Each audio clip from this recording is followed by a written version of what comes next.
Quero falar agora sobre a dívida do São Paulo com os atletas, com os próprios jogadores do São Paulo. Essa é uma preocupação grande do torcedor do São Paulo, especialmente às vésperas da decisão. Queria contar para vocês que as dívidas estão praticamente zeradas, informação que me foi confidenciada por uma pessoa super importante do Tricolor. Só para contextualizar, em junho, São Paulo devia 3 meses de direitos de imagem aos atletas. O que são os direitos de imagem? Os clubes de futebol no Brasil pagam, em geral, metade do salário em carteira, registrado, e a outra metade em direito de imagem.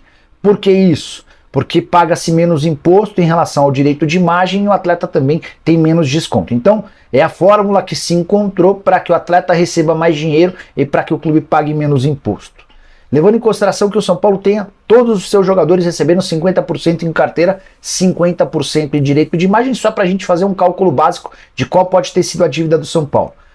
O Tricolor tem afirmado que a sua folha hoje gira na casa dos 13, 14 milhões de reais, especialmente depois das chegadas do Rames e do Lucas Moura. Vamos trabalhar com 14 milhões. Se metade dessa folha equivale ao valor do direito de imagem, eram 7 milhões de reais de pendência. 7 vezes 3, estamos falando de 21 milhões de reais. São Paulo chegou em algum momento a dever para os seus atletas 21 milhões de reais.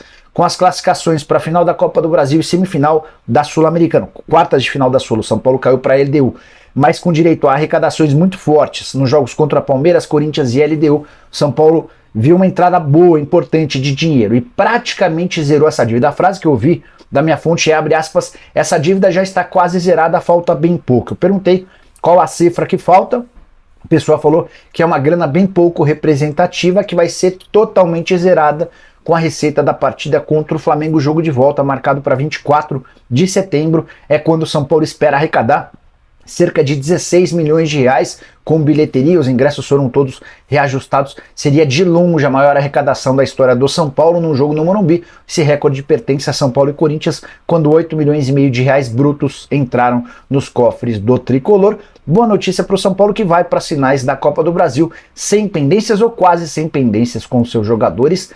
Só para completar, título da Copa do Brasil assegura um prêmio pago pela CBF de 70 milhões de reais. Se o São Paulo for vice, fica com 30 milhões, uma diferença de 40 milhões de reais.